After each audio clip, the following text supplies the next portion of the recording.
Hi friends, welcome to One Style Cooking. இன்னைக்கு வந்து பாத்தீங்கன்னா ஒரு சூப்பரான ஒரு ஸ்நாக்ஸ் ரெசிபி தான் பார்க்க போறோம். இது நீங்க ஸ்டார்ட்டரா கூட யூஸ் பண்ணலாம். குழந்தைகளுக்கு எல்லாருக்குமே ரொம்ப பிடிக்கும். ரொம்ப ஹெல்தியான ரெசிபி கூட. இன்னைக்கு வந்து பாத்தீங்கன்னா ஷீக் கபாப் தான் பார்க்க போறோம். நீங்க வந்து பாத்தீங்கன்னா நிறைய சிக்கன்ல ஷீக் கபாப், மட்டன் இந்த மாதிரி நிறைய மீட்லலாம் வந்து நீங்க வந்து ஷீக் கபாப் பார்த்துருப்பீங்க.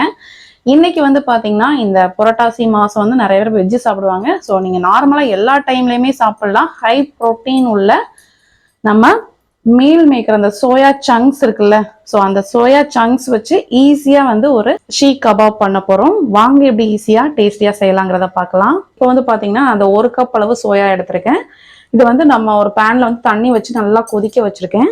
பாருங்க நல்லா கொதி வந்துருச்சு. இப்போ நம்ம இந்த மீல் மேக்கர் சேர்த்துக்கலாம். இதுல போட்டது வந்து பாத்தீங்கன்னா நல்லா வந்து டபுள் ஆகி கிடைக்கும் நம்மளுக்கு. பாருங்க நல்லா பாயில் ஆகி நல்லா டபுள் ஆயிருக்கு அந்த சைஸ் எல்லாமே. இப்போ வந்து நம்ம இதை ஃபில்டர் பண்ணிக்கலாம். இப்போ நம்ம வேக வச்ச அந்த மீல் மேக்கரை வந்து நல்லா வந்து நார்மல் வாட்டர்ல நல்லா வாஷ் பண்ணிட்டு நல்லா புழிஞ்சு எடுத்துக்கோங்க. இப்போ ஓரளவுக்கு இது வந்து நல்லா ஆறிடுச்சு. இப்போ இது வந்து பாத்தீங்கன்னா ஒரு மிக்ஸி ஜார்ல சேர்த்துக்கலாம். இது சட்டுன்னு வந்து எல்லாமே ஒரே தான் முடிஞ்சிடும். இதோடவே கொஞ்சம் கொத்தமல்லி இலை நல்லா வாஷ் பண்ணி சேர்த்துக்கோங்க. ஒரே ஒரு பச்சை மிளகா, இந்த கன்சிஸ்டன்சிக்காக ஒரே ஒரு பிரெட்டை மட்டும் இந்த மாதிரி நல்லா பிச்சு போட்டுக்கோங்க. குவான்டிட்டிக்கு ஏத்தால இன்க்ரீஸ் பண்ணிக்கோங்க. இப்போ இதை பல்ஸ் மோட்ல போட்டு நல்லா அரைச்சு எடுத்துக்கலாம். இப்போ நம்ம அரைச்சு வச்சதை ஒரு பவுல்ல மாத்திக்கலாம். இப்போ இதோடவே கொஞ்சமா chilli powder, 1/2 teaspoon coriander powder, கொஞ்சமா ஜீரக பொடி, கரம் மசாலா, ஒரு வெங்காயத்தை இந்த மாதிரி சின்னதாக கட் பண்ணி வச்சிருக்கேன், அதையும் சேர்த்துக்கோங்க. கொஞ்சமா இஞ்சி பூண்டு பேஸ்ட்டு ஒரு 1/2 டீஸ்பூன் கிட்ட தான் சேர்த்துருக்கேன். இதுக்கு தேவையான உப்பையும் சேர்த்துக்கலாம். இப்போ இது எல்லாம் சேர்த்து நல்லா மிக்ஸ் பண்ணிக்கோங்க. நல்லா வந்து மிக்ஸ் ஆயிடுச்சு பாருங்க. நல்லா மிக்ஸ் பண்ணியாச்சு. இந்த மாதிரி பேம்போ ஸ்கியூவர்ஸ் வந்து நம்மளுக்கு கடைகள்லேயே கிடைக்கும். ஸோ இதில் வந்து நம்ம எடுத்து வச்சிருந்த இந்த ஷீக் கபாப் மிக்சர் எடுத்து நல்லா அந்த ஸ்டிக்கில் வச்சு நல்லா அழுத்தி விட்டுக்கோங்க. இந்த நம்ம சோயா வந்து ரெடி பண்ணுவோம்ல, அதை வந்து நல்லா புழிஞ்சிட்டு பண்ணணும். அது மட்டும் நல்லா மைண்டில் வச்சுக்கோங்க. ஏன்னா ரொம்ப வாட்டரியாக இருந்ததுன்னா உங்களுக்கு வந்து இந்த ஸ்டிக்கில் வந்து நிற்காது. ஸோ இந்த மாதிரி நல்லா ஸ்டிக்கில் வந்து ஷீக் கபாப் ரெடி பண்ணிக்கோங்க.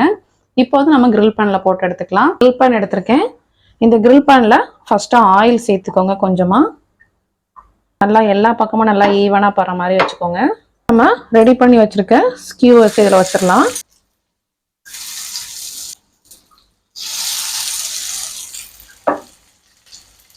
இது நல்லா எல்லா சைடும் நல்லா குக் ஆகிற வரைக்கும் நம்ம வந்து நல்லா மாற்றி போட்டுகிட்டே இருக்கணும். ஃபஸ்ட்டு நல்லா குக் ஆனதுக்கப்புறம் பரட்டி விட்டுக்கலாம்.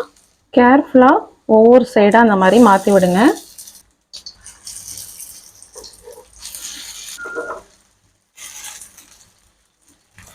நல்லா கோல்டன் கலரில் நல்லா ஃப்ரை ஆகுது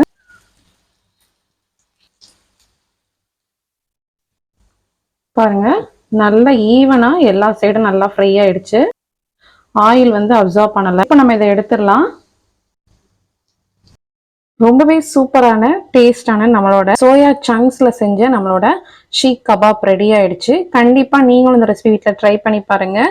ரொம்பவே டேஸ்டியாகவும் ஹெல்த்தியாகவும் இருக்கும். இந்த ரெசிபி பிடிச்சிருந்துச்சுன்னா மறக்காம நம்ம சேனலை லைக் பண்ணுங்க, ஷேர் பண்ணுங்க, சப்ஸ்கிரைப் பண்ணுங்க. ஃபேஸ்புக், இன்ஸ்டாகிராம்ல இருந்தால் கண்டிப்பா ஃபாலோ பண்ணுங்க. நெக்ஸ்ட் ஒரு சூப்பரான ஒரு வீடியோல மீட் பண்றேன்.